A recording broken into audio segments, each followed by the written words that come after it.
Hey, yo, what's good, ladies and gentlemen? It is your man, B. Vaughn, here with We Create Music TV. And today, for our interview segment tonight, we got my man, MIDI Monstaz. He's a producer. He's an amazing producer, too. And he's an amazing sound engineer. So let's give it up for my man, MIDI Monstaz. What's good, man? How you doing, brother? Oh, man, I'm good. I'm real good. Let me sit and think about it for a second. Yeah, I'm real good. Yep, no doubt. How about yourself? Oh, I'm pretty good, man. Thanks for having me on the show. Oh, for sure, man, for sure. So let's jump right into it. You know how we do. So just talk to us about your musical journey. How'd you get started in this whole thing? Well, initially I got started from, watching my parents. My mother was a gospel singer, and my father, he was a funk DJ. Oh, okay. And, I just pretty much, picked up what I was going to do from watching both of them, do, what they do best. Yeah. That's what's up. So your mom was a gospel singer. Your dad was the DJ. Now, you said he was a funk DJ? Yes, sir. Yeah, that's dope. And so your dad is on the ones and twos, of course. So kind of talk about that. How was that with your mom being a gospel singer and your dad being a funk DJ? Like, how did that whole thing kind of mesh together with the two of them, musically? It was kind of weird, because one day you're listening to gospel music, and the next day you're listening to Parliaments, G-Funk, all that. Yeah, I bet. It was just interesting. It was an interesting time, man. Yeah, your dad probably trying to mix gospel with Parliament. I mean, hey, you never know. You never know how that probably. Like I say, I'm sorry, but yeah, it was kind of crazy. Because also around that time, my brother, he was big into like bass music too. So Oh, okay. I was in the midst of listening to gospel, funk, and like Luke. And Luke, right? And DJ Magic Mike. Well, I don't know if you know DJ Magic. Yeah, that's what I'm saying. That's what I'm saying. Most people don't know who DJ man. Magic Mike is, but yeah. Man. Look, all that was in my household and my entire childhood. Oh yeah, because boy, DJ Magic Mike had that. Whew. When I tell anybody, when they talk about, I used to listen to bass music, I was like, wait a minute, you know what DJ Magic Mike is though? They were like, but you ain't listen to bass music then. If you ain't, yeah. I'm gonna do you one even more solid. Nemesis. Who's that? Nemesis. Oh, Nemesis. Oh my gosh. Oh my, man. See, so I lived all over the place, right? So, I'm originally from. It's like my interview, right? I'm like, well, I'm originally from Virginia. I'm in Atlanta now, but I've lived in all over the place. I lived in Germany. I lived in Louisiana, Alabama, but yeah. So my musical, I don't know what you call it, musical history or understanding comes from things that people never heard of, like Nemesis or DJ Magic Mike. They were like, I don't know who y'all talking about. Pretty much the originator of bass music. But Yes, sir. That's a little history in case people don't know. So okay, so you grew up in that environment, right? And so then talk about how did that environment kind of feed your your desire to kind of get into this whole music thing? Well, like being around the funk music, I learned to have an appreciation for rhythms and like bass lines and stuff like that. So eventually, whenever I got into my teens, I started dabbling into making beats, and like those were like my focal points that I was like focused on. But yeah. Yeah, that's what's up, brother. I mean, it's always amazing to me how people kind of get started in this whole music thing, because we all come from very different backgrounds. Let me take that back. Right. We all come from very different backgrounds, but I usually find that there's crazy commonality in how in musicians and producers and singer-songwriters, etc. That yeah, it may be different background. Like I may have grew up in the hood where somebody else may grew up in the countryside, but I can tell you there will be similarities. Like, well, my parents grew up around music. Well, okay, that's kind of both of us, you know. Or my mom was a singer. Okay, well, that's kind of both of us. Or my dad did this. Like my dad was a singer. You know what I'm saying? Like my dad was like a doo-wop, like single on the corner type, right? And so, like that's kind of how I was. I used to look at my dad like, dang, like how you do that? Like I'm a little kid, like, dang, dad, with his group just do. I'm like, yeah, but you know, I usually find that there's crazy commonality in music creators and how they kind of grew up, and you know, in that whole thing. So of course, then you eventually went to high school, and you were introduced to FL Studio. At the time, it was, you know, Fruity Loops, you know, but now they graduated to FL Studio. And yeah. So kind of talk about that. Kind of talk about how you kind of got into the music production as a whole. Because I think, as I read previously, I think that's not what you were going to do, was get into music production. No, not at all. Whenever I initially started like doing music on my own, I started out rapping.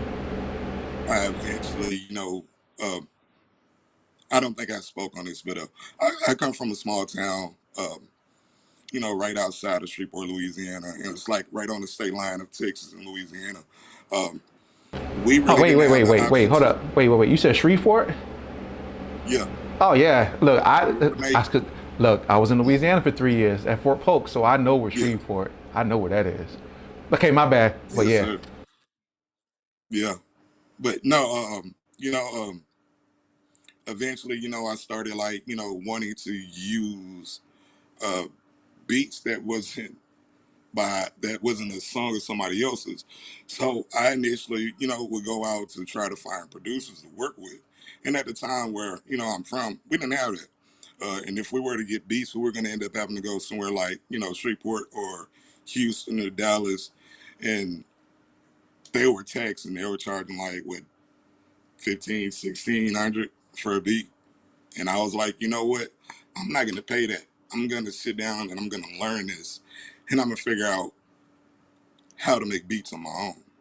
And that's pretty much where, you know, the production part came in. So, okay, so let me ask you this, because you said that. So do you think that is that kind of, I'm trying to think how I want to phrase that. I mean, because that's kind of like a thing today. Artists don't want to pay for beats, right? And so, I mean, but back in the day, people were charging an arm and a leg for. Yeah, but, and you also got to remember, this is a 16 and 17-year-old who wasn't working at the time, so buying beats was like, out of the question. Right, you know, and I think sometimes people have to kind of think about that when they're selling beats to their market, is who am I really selling beats to? Like, do the people that I'm selling beats to, do they have $2,000 to drop on a beat, regardless if they buy in Jordans or Yeezys, right? Because we see people like that. It's like, yo, you can afford them Jordans, you can afford this beat. But I think that people really need to sit back and go, okay, here's my audience. You know, what are the demographics of this audience? And is my audience able to pay my asking price for, you know, for those tracks? So yeah, I get it. 16, 17. Yeah, I ain't had bread like that either to buy tracks. Heck no, I'm not. Nah. No, if I had that bread, I would have sure been in music production way longer than it took me to get into it. Oh yeah. Yeah. Oh yeah. So you started off as an artist, right? And so. Yes, sir. Right. So kind of talk about how that went, and you know, I mean, did you stop being an artist? Did you say, you know what, I don't want to do that no more. I want to do music production now, and that's just the way I'm gonna go. As of no, I'm not so much trying to be an artist, but I Mm-hmm. still do, dabble in songwriting. Oh, okay. Oh, you got stuck. But yeah, Okay. I was one of those who, you know, fell into the trap of rap is a young man's sport. Rap is, I So once I know. hit once I hit my 30s, I was like, yeah, I'm not cool out of this a little bit. Oh my gosh, I've heard that before too. Well, rap is a young man's sport. It's like, but is it really though? Yeah, I mean, it it's a young man's sport if I want to probably be signed to a major record label and allow them to right. use me to make all the money off of, probably. But I don't think Yeah, anything's, well, and I'll say in music that music is not a young man's. Music is for everybody. You know what I mean? Like yeah. I saw, prime example. I saw this guy. I don't remember how old he was, but he was in his 70s, I guess. He was a producer. He was making trap Mhm. beats. Yeah. Oh I'm yeah, I like, remember that. there's no shelf. There's no, Yeah. like, we fall into that trap, and I kind of fall into that trap too, right? Because I grew up as a singer. I told you, my dad sang, Yeah. my grandmother sang. I had relatives who were famous that sang, and Mhm. music is, singing is in my family's blood, and so it was like, hey, by the time I got to a certain age, it was like, oh, it's over. I, Yeah. who's gonna want to hear a beep beep? That's how old I am. Singer, you know what I'm saying? Like, Yeah. who wants to hear me at this age singing? Like, I don't know, Yeah. but Yeah. but I It's think it's a trap interesting. though. Yeah, it's a It trap. really is. Yeah, It yeah, really is. it's a trap because it plays mental games with you. Yeah.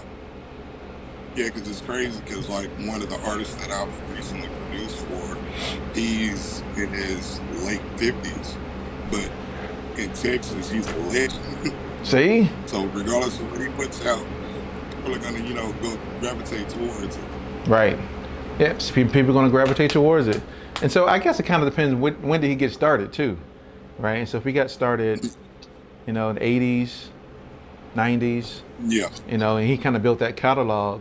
Me coming out today, right now, singing, Oh yeah. I don't think that's gonna work. Plus, Now what's gonna happen? I'm not trying to get on major record deal either. So I don't, that's Yeah. No, people will put you in a box and would expect you to sing like blues or older R&B stuff. right. They were like, "Hey man, you got some of this right here, so I need you to sing some of those, like older songs." I'm like, "Nah, I want Yeah. to sing, like songs that Trey Songz sings or Tank sings or nah, bro, you need to slow your roll down. You're getting kind of Yeah. right." Like, nah, you're not in the club, you're in the juke joint now.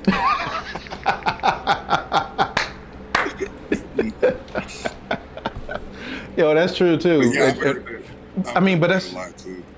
that's true. What you just said though is that people do try to put you in a box. They Yeah. try to categorize you within this box to say, well, this is all that you are able to do, Right. and you can't do anything else. Yeah, and I think that's super prevalent in today's music industry, is that they try to put people in these little boxes and keep them in those boxes, and to keep you right there. Yeah. Yeah. Yep. So you've been producing for a while, man. So kind of talk about that. Kind of Okay. just talk about. Say that again. No, I was saying, oh yeah, I've been producing well Yeah. over 20 years. 20 years, right? And I've heard some of your stuff, like if y'all ain't heard, like, just okay. So do me a favor, just run down some of the stuff. Talk about your music production philosophy, how you get in the zone of making music, and just some of the bodies of work that you've done. So my particular style is I try to take, something that's ordinary and turn it into something like completely different. Like I won't make a drum pattern your typical 808 and hi-hats and kicks and snares. I gotta add like some kind of effects to it to give it more of a bounce and just give it an all around like odd sound, but at the same time with everything when it comes together, it all sounds cohesive and it ends up becoming a great record. But as far as like the people that I've worked with, um, as far as producers, I've worked with um, Chris and Drea from the Front Runners. I've worked with Risco Funk. I'm not sure if you know who that is. I've worked with um, Lone Star Music. Hey, I've worked Lone with Star. Marley. That's my dude, Lone And Star right there. Yeah. yeah, man, bro. That's my brother. Yeah, that's the homie right there. That guy there that's my brother, man. Oddly enough, we ended up finding out that down the line we're somewhere related to each other. Oh, for real? Oh, that's Yeah, dope. That's dope. but it's through marriage, though. Oh, that's cool. That's cool if it's through marriage. Yeah, It's the fact that hey, you related. So yeah, yeah. I think that's dope. Yeah. Lone Star, look, Lone Star says 100. Yeah, that's dope, brother. That is dope. I mean, you never know who you're going to run into in this industry. I usually find that family members have kind of similar, whether they're through marriage or through your regular familia, that they all kind of gravitate towards one another. Like my brother does music. Mm, Like I tell you, I have a lot of people in my family that do music. I got a cousin that's a rapper over in Germany, oh yeah, huge, and I mean like huge rapper back in the day in Germany, like huge. Not over here, not so much. Over in yeah. Europe, And it's like, that's crazy to me because I was mentioning the rapper that I recently produced for. mm-hmm. He has a big presence in Germany. See, it look maybe the same person. Hold on, what's his name? Not But actually, this may be the same producer. well, the person in Germany, well, it may be. I don't know if you want to drop the name, but Oh no, K Reno. oh, okay, yeah, my cousin over there in Germany, he go by the name of Crazy, and Oh so yeah, yeah, he used to sing. He used to way back in the day, there was an artist named, well, she still is an artist named CC Catch, and he used to do yeah, rap performances with her all across Europe. And so he dropped several of his albums. He's worked with Depeche Mode and oh gosh, like some of the biggest producers in Germany. And bro, like yeah, yeah. he That's was crazy. huge. But I come from a huge musical family. I heard somewhere down the line I'm related to Whitney Houston, but never got a chance to meet her. I heard that I'm Oh related yeah, to Dennis Edwards from the Temptations, but never had a chance oh, to meet that's him. crazy. You know what I'm saying? Like, Yeah, but yeah. I usually find that it's in the blood somewhere. yeah. It's in the blood somewhere. So I got a question for you, and this is completely off topic, because I was thinking about it, and I didn't have anybody to add. I could have just posted it up on Instagram or Twitter, but I kind of want to get your thoughts on it. Somebody made a post the other day about, okay, maybe this is gonna cause issues, but we'll see. About the producer community, right? And so Mm, they made this post, and in the post it mentioned the producer community. Is it a community? I guess that's the question I want to ask. Do we just label it as the producer community, or is it? Maybe I should have asked that person. But I've been thinking about it. I was well, like, is it really well, a community? yeah, it is. It just depends on like who you really ask. Mm, Like I say, I come from working with cats like Lone Star and the guys in Dallas. mm-hmm, Um, Everybody does their own individual thing, but at the same time, they all would come together and would be able to work with each other. mm-hmm. And and I picked that up just from like watching them from like showcases and battles and stuff like that. Yeah, I mean, but is Dallas a different scene though?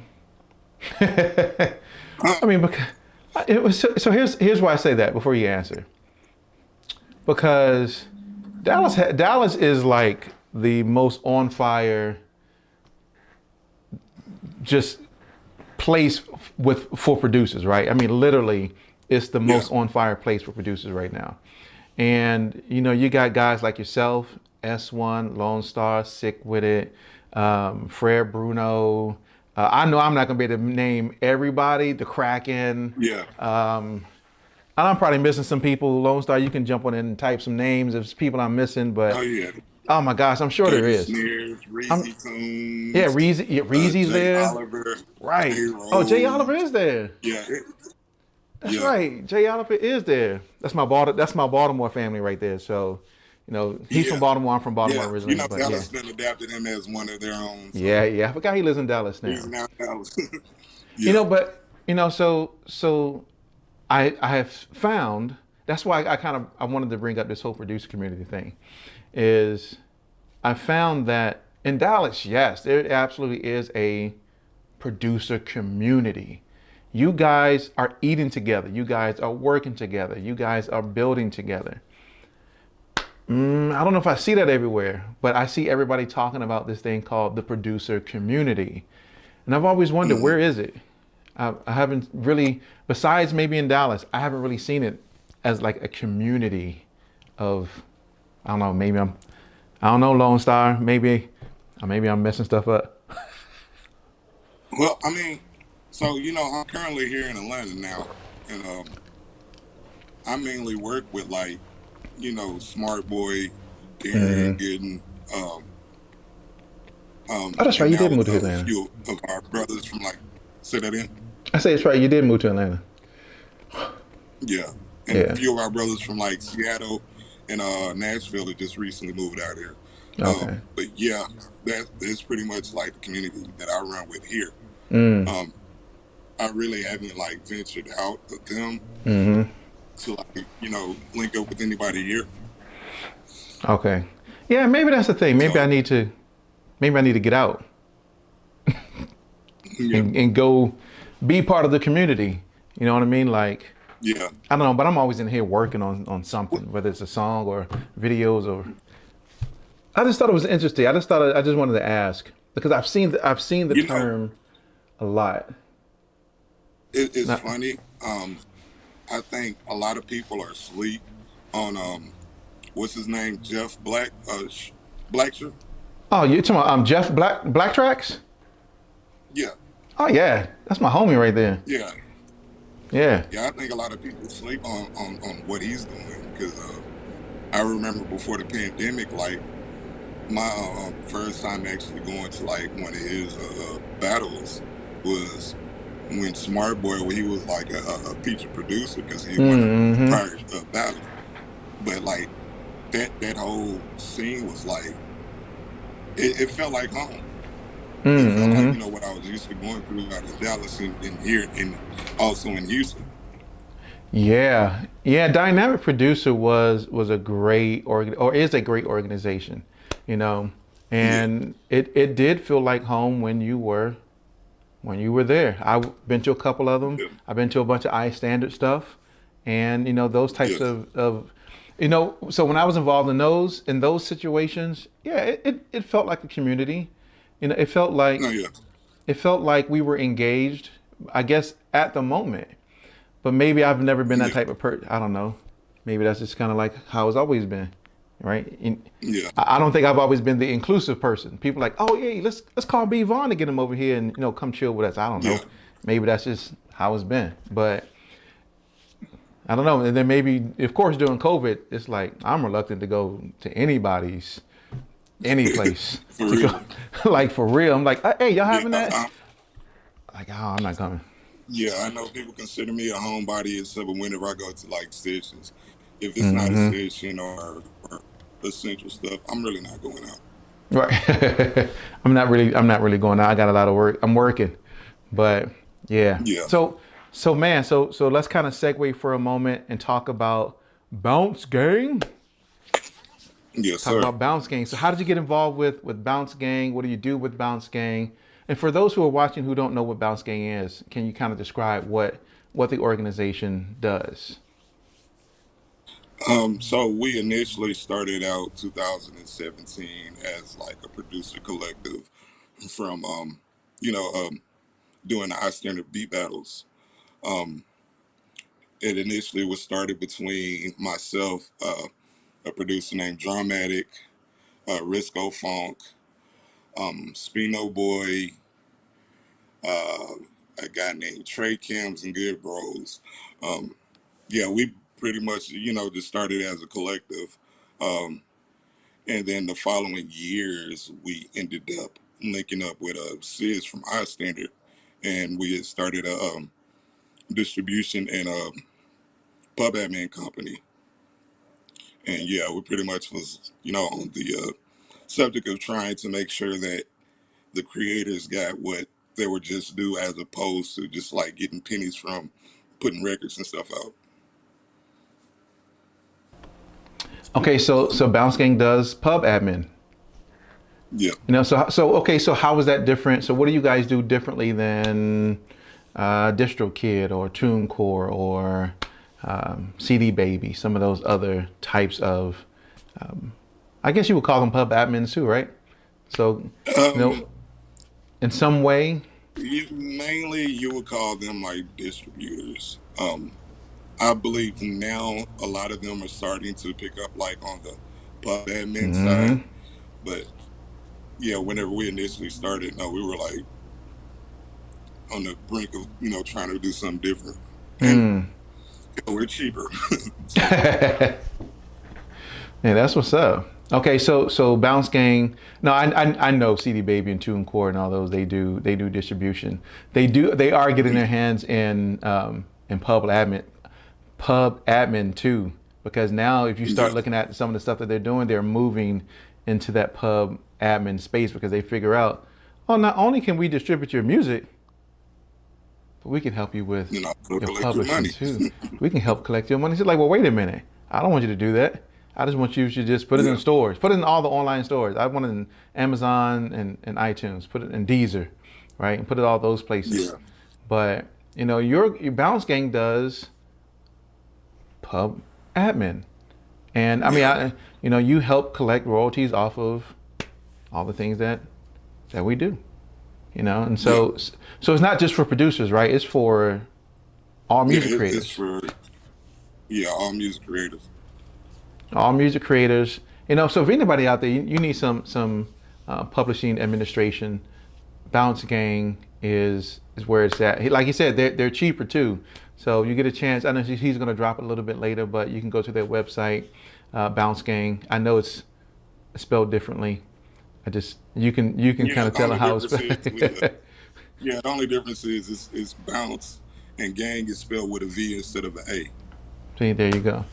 And so you can go and check out what I love about Bounce Gvng, what I love about what you guys do, because I've been on several sessions with the team on Clubhouse, and when they were kind of doing those sessions, is that they show you everything, when it comes to your publishing. They show you everything, where they're collecting it from, how much, everything. So you never have to worry about, am I getting paid what I'm supposed to be getting paid? Because Bounce Gvng is going to make sure that you get paid what you're supposed to get paid.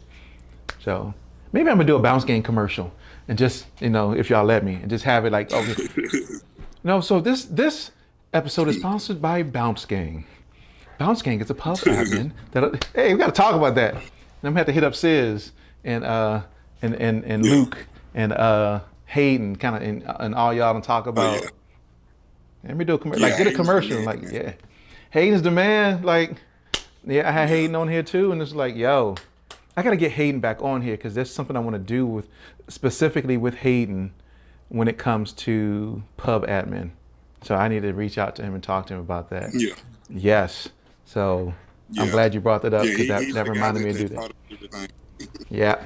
Because it reminded me, I got to make sure that we do that. So, yeah. Yep. So You're the senior A&R at Bounce Gang, Yes, sir. right? So what does that Well, mean? actually, now I'm more so of like brand identity because Oh, okay. into the majority of graphics now. Oh, okay. So what does that mean? So what does that mean that you do for the organization itself? So anything that we have like graphic related, I either do it myself or have one of our associates handle it for us. Oh, okay. Yeah. Whether it be, no, whether it be anything from, album covers to advertisements, stuff like that. Oh, okay. Yeah, I think you got. Okay, not you're not stuck anymore now. Okay, good. Okay, so for advertisements, album covers, and things like that.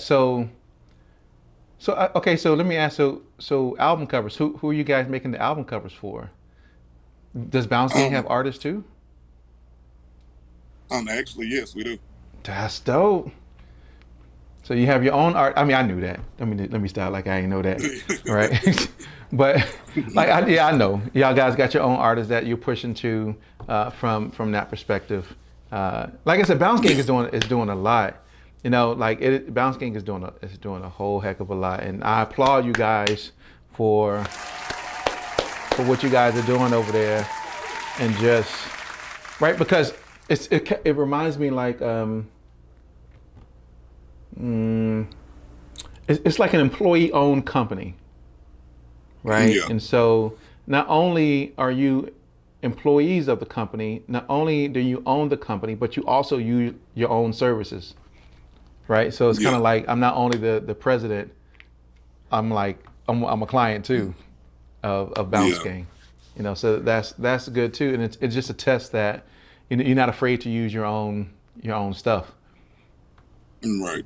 right? Because you'll see some people like at fast food places they won't even eat at the fast food restaurant that they that they work at. Yeah. And it's like, hey, wait a minute, you don't even eat your own food. But yeah, that's yeah, Bounce King is where it's at.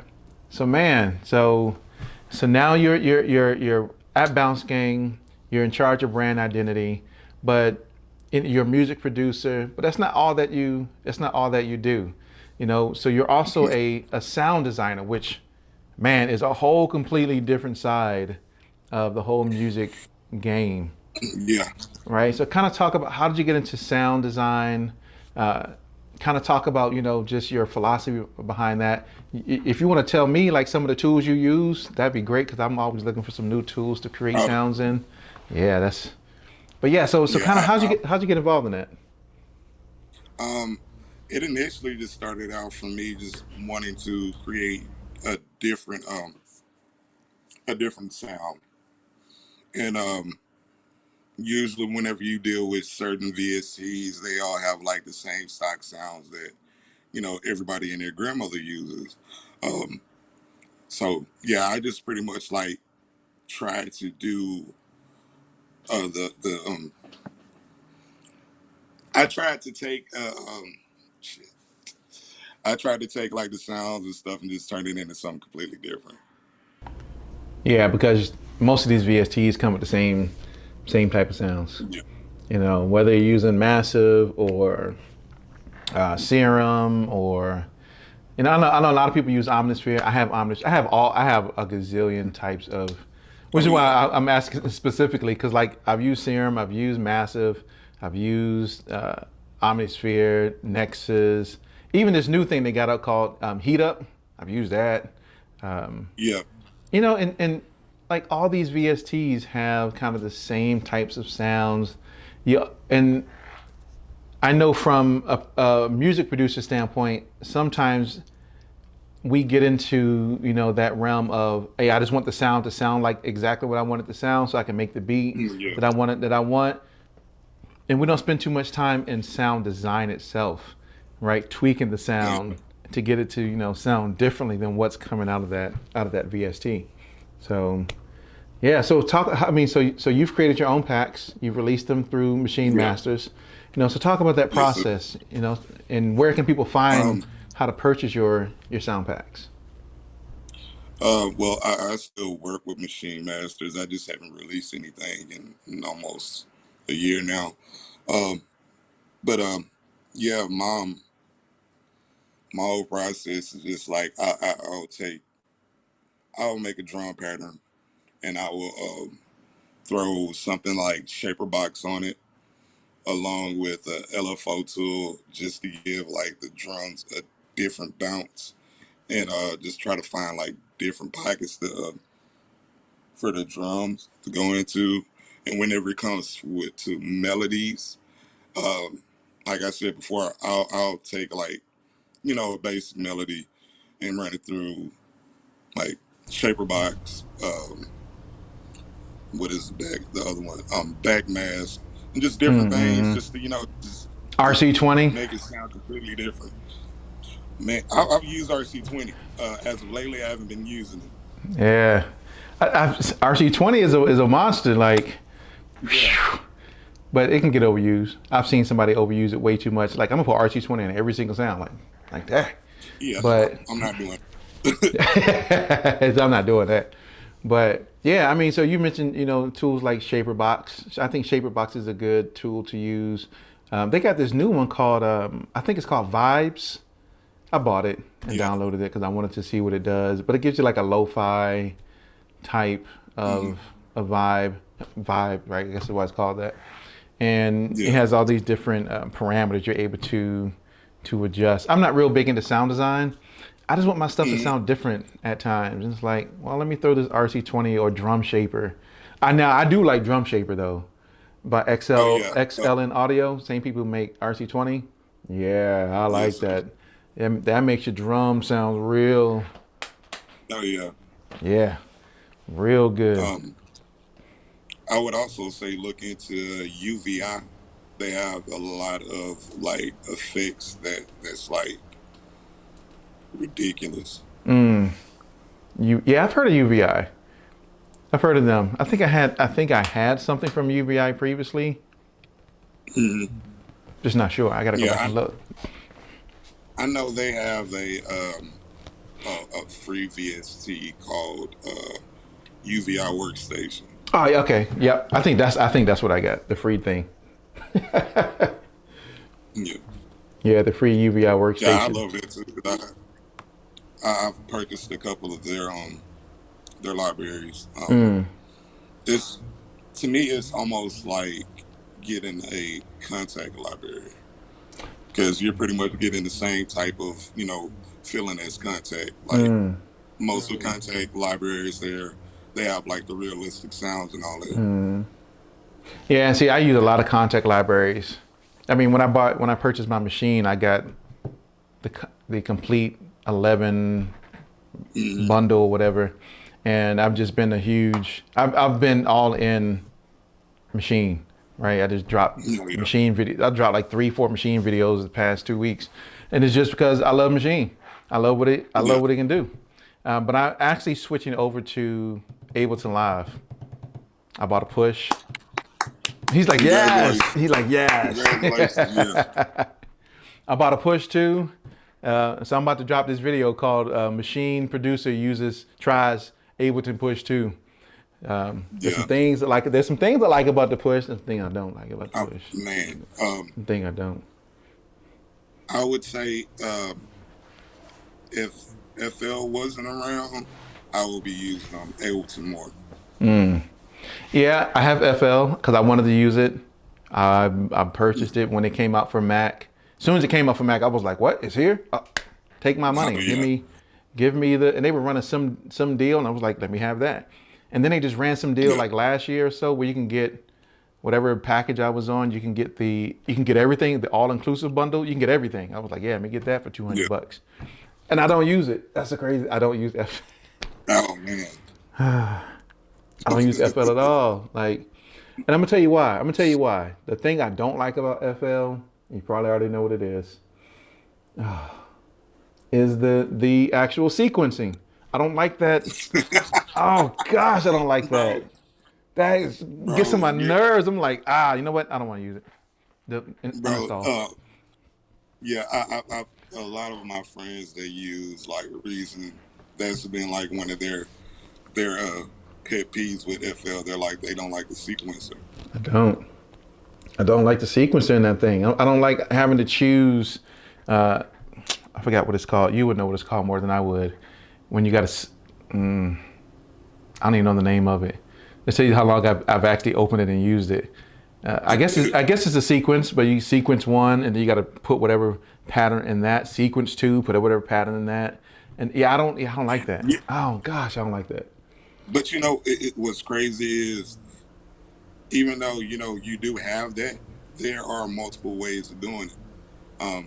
Whenever I do my beats, I always use like the piano roll and just like creating the patterns from there. That piano roll is dope, but that's why I'm switching. That's why I switched over to Ableton. Oh yeah. Once I saw they had that piano roll, I was like, that's it. I know what I'm going for now. Yeah, that piano roll in Ableton. And now what sold me on Ableton was the Audio-to-MIDI function. Yes. Oh man, the Audio-to-MIDI function in Ableton is hands down the best I've ever seen in any DAW. Any DAW. Not only does it, yeah. Yeah, I think Logic has something similar to it, but yeah, it really doesn't come close to Ableton. Yeah. Oh yeah, the channel rack. Well, the channel rack is not too. The channel rack is not so bad. Lone Star put the channel rack. It's not so much the channel rack itself. It's the what is it? Patterns.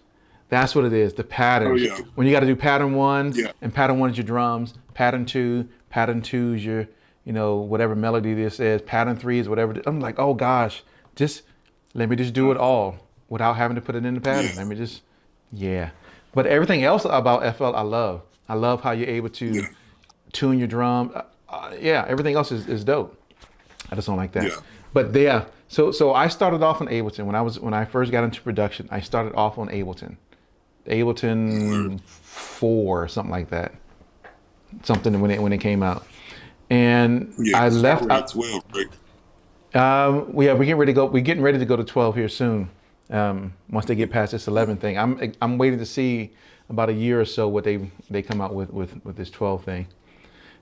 But so I started on Ableton long time ago, and I switched from Ableton to Reason, and I was on Reason for years, and I never wanted to go to Reason because I was too scared of it. I was too scared of the whole, the back of it and seeing all them wires. I was like, I'm not using that. But then I eventually switched and started using it. But like I said, Ableton, now I'm back on it. It has the best audio-to-MIDI feature. You can do melody, harmony, and drums. I was like, oh gosh, you can. It's now they got the piano rolling. Ableton, you did a great job, Ableton. You took the best of some of the stuff and put them all together. Ableton a round of applause because they're amazing. Now I just need them to work on this push 2 over here.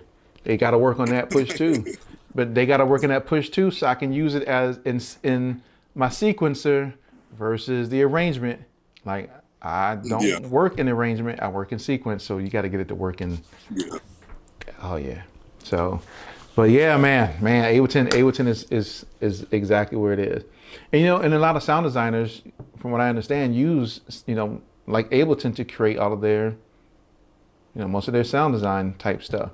But I mean, you can use whatever you want to use, I guess, whether it's FL or Ableton or Reason or.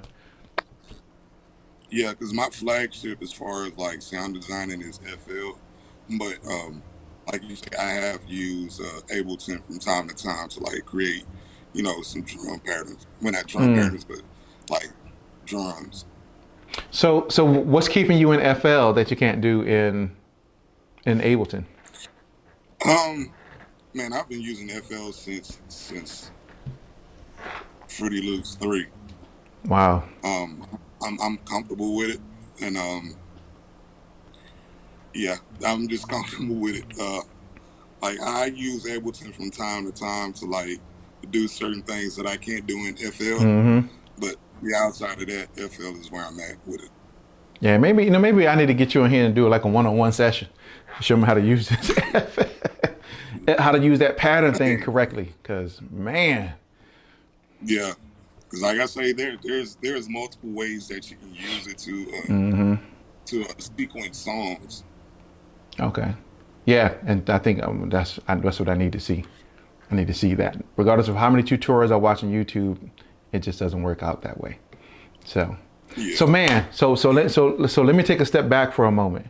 So we've been talking a lot about how you got started and music and FL and Ableton and all these different things. But one thing we didn't really talk about is how you got your name. Oh man, that's crazy. So it ended up coming about because I initially was creating a name for a group, because it was supposed to be me and another guy that I was, working with. He decided he didn't want to do music production, so I just pretty much took the name and just, my whole thing about it was, all right, the reason why I'm calling myself MIDI Monsters as in plural is because I do multiple genres. And not only do I do multiple genres, I do everything, differently in its own. And yeah, that's why I pretty much stuck with the name MIDI Monsters. Okay, so you started as a group, and the guy was like, I don't want to do that. Not doing that no more. So it just stuck, right? And so it's dope, MIDI Monsters, Yeah. MIDI Monsters, because you work in MIDI, right? And so you create, So that's dope. And I ran into a couple of people that were like that. I interviewed a lady on the show before, and her name was Ash. Her name was is Ashley, but she has three Y's. She has three Y's at the end of her name. And I was like, well, why do you have three Y's at the end of your name? And she was like, because I was in a group, and all three of us were named Ashley. And so, since when the group disbanded, I wasn't going to drop the name, so I just kept the name, and it has three Y's at the end of it. And so, I mean, I was like, oh, cool. That's still dope. It's unique. It's dope. So, yeah. But for you, it really is a monster though, because the stuff that you produce, the things that you're putting out, the work that you've done, it's been amazing. Appreciate that, brother. Yes, sir. Man, so let me ask you. So for you, what have been some major challenges that you've experienced? And kind of how did you overcome some of those things? Or what did you learn from some of them? Mainly, how can I take what I do and make it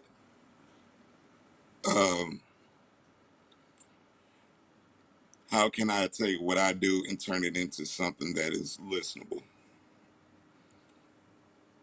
Because, I don't, like I said, I don't just sit and do like the ordinary, drum patterns or melodies or whatnot. I always have to try to find a different way to do everything differently. But yeah, it's just been trying to figure out how to, put myself into a position to where people will start liking what I was doing. It's been a battle, but as of the past, few years, it's a lot of people start gravitating towards it. Yeah, I mean, I think it's a battle every day, right? It's a battle, continuous battle every single day. So how do you go about that? How do you go about, staying focused and consistent, and then having it pay off for you to where, now you're getting the recognition, now you're getting the placements, now you're getting these types of things. Because a lot of people get quickly discouraged. It's like, okay, I put up a song, I did a beat, nobody wants to buy it. Oh, I suck as a producer. Okay, I'm gonna quit. I don't want to do this no more. Yeah. First and foremost, I come from a family who we don't like give up on nothing. Like if I set out to do something, yeah, I'm gonna continue to do it until I get it right, or until it just doesn't work for me. But yeah, all in all, yeah, I've never been one to give up on something that I'm passionate about. Yeah, that's a good thing, because I know a lot of people, especially in, I don't want to say today's generation, right? Like I'm an super old person, but You know, like back when I was growing up, oh, if you did something, you better not try to get out of it. You're gonna get beat. But dang, that sounds No, bad. That sounds bad, but that's the truth. It's like, oh nah, you signed up for it. You gonna see that thing through. You're not quitting. Oh yeah, no. Oh, you want to quit? Oh no, you better get back up. Yeah, no, this down to yeah. Yeah, this is step away to grab my charger from the phone died. Oh no, that's all good. Oh yeah, you gotta grab that. Yeah. But yeah, I mean, back in my time, back in the 1800s. No. Back in like I'm a vampire. Yeah, back I in my, know better than that. Yeah, back in my time. But yeah, I mean, like literally, when we signed up for something, we had to stick with it through to the end. If we hated it, oh man, nah, no, you're not getting out of. You're not getting out of it. But today, it's like, I'm gonna pick it up. I think Hobson said it best in one of his songs. He said, you pick it up, you try it out, then you put it back down and then wonder why nothing works and why nobody's giving you the accolades that you think you deserve, because you're not really trying to do too much. You're like, oh, let me see if it works. Oh, it's not. Oh, okay, on to something else. Like you don't have that stick. You don't have that stick with itness that you really need to make it within this industry. Yeah, that's crucially important. And all in all, music is medicine too. So, whenever I'm having a bad day, I just go straight to making a beat and I move through. Yeah, your mood kind of changes, right? But I find that for me, I can't make music when I'm like sad. My wife has forbidden me to make music when I'm like sad or depressed or down or whatever. She's like, you cannot make music when you feel like that, because I will make the saddest song in history. It'll have the sad, droopy, dreamy pianos in it. Oh gosh, it'll be like 47 BPM. Oh gosh, no. She's like, are you okay? What's wrong? Something you got you down? Like, what? I'm like, why? She said, because you're making this super sad song. Get up. Nope, let's go for a walk. Let's do something. Get some Dairy Queen. Let's do. No, you can't sit here and make this and make this song. No. Nope. Man, so what advice would you have for anybody that's trying to be a music producer, trying to get into this realm? I would say stay grounded, don't give up, and keep good people around you. Okay, say that again. In case somebody missed it, they may not have heard that. Stay grounded, don't give up, and keep good people around you. That's right. Stay grounded. Don't give up. It is so easy to give up. The homie Mark Bird talks about, he posted up once in a while, I deserve it. Right? He always, like, once in a while you just see on his Instagram, I deserve it. Don't quit. Smitty Boy always has a thing. Don't quit. It is so easy to quit. It's so easy to see plethora of producers out here. Now, I'm not the best producer in the world. There's other producers out here like MIDI Monstaz that would, don't let me get in the beat battle with MIDI Monstaz, right? I'm telling you who's gonna win, right? I'm just letting you know MIDI's gonna walk away with the trophy. But, which is why I do this, which is why I do interviews and videos and stuff. But, don't get it twisted though. I will produce a track, but it's so easy to give up. Oh, nobody's buying this beat. Nobody's looking this way. The hard work I'm putting in, nobody's checking for me. But don't give up, because this is a long game that I don't think people really understand how long it is. Man. Yeah. I mean, I said it before. I've been doing this for like 20 plus years, and I'm just now starting to get like a bit of recognition. So, man, 20, right, 20 plus years, and there's people in the game today. You got to recognize it may take you 20 years, it may take you 10 years. It's not going to take you overnight. What somebody may think is an overnight success is 10 years, at least 10 years in the making. It has to be. Even if they get on, they still not going to really come into who they are as an artist until years down the road, if they make it. If they make it that long. If they make it that long. Yeah. I mean, I remember when Justin Bieber first came out. Look at Justin Bieber now, man. Right? Yeah, total transition. Total transit. Now, he's been out there doing some stuff, but total transition, total difference in his music. But he's been in the game for a long time, and so with that comes that maturity, comes that change. There's some things he had to go through, right? Some challenges he had to experience. But yeah, I mean, I second what you said, MIDI. Do not give up at all. So man, MIDI, tell people where they can find you, where they can find your music, where they can find your sounds, so they can buy your sound packs. Well, all my socials are MIDI Monstaz, and that's Facebook, Instagram, Twitter, YouTube, and that's sound kits. You can get them from Machine Masters, or you can go to MIDImonstaz.com. And it's right there. You said you released 5 packs. I'm looking to see what else comes out, because I know you got some more fire that people waiting for, and some more melody, some more sauce. But yes. You know, it's crazy. I started working on my new pack, and it seemed like every sound that I ended up creating for it, I ended up using it for like something for a placement. So now I got to go back to the drawing board and all new sounds. Got to make all new sounds now. Yeah.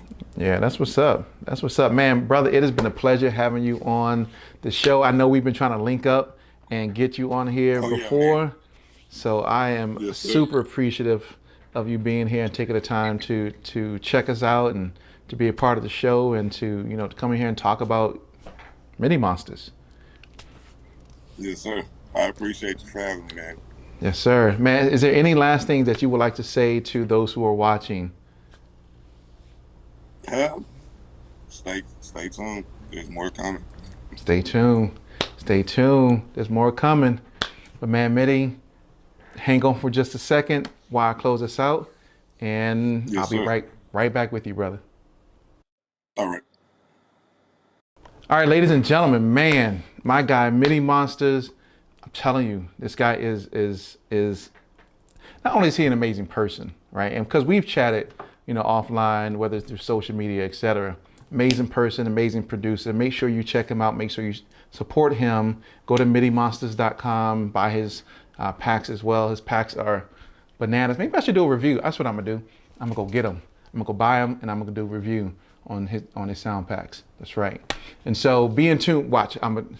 About 2 weeks from now, you're gonna see a review on one of the sound packs. I kid you not. It's gonna happen. So make sure you support them. Make sure you check out Bounce Gvng as well, and look at what they're doing from a publishing administration perspective. Maybe you need some pub admin as well, and Bounce Gvng is there to help you. But once again, ladies and gentlemen, I greatly appreciate you tuning in. It's always a pleasure. You can catch us every Monday and every Thursday at 7 p.m. for all of our live interview segments. You can catch us every 2 p.m. Pretty much throughout the week when we drop videos. Usually I drop them on Monday, Wednesday, Thursday.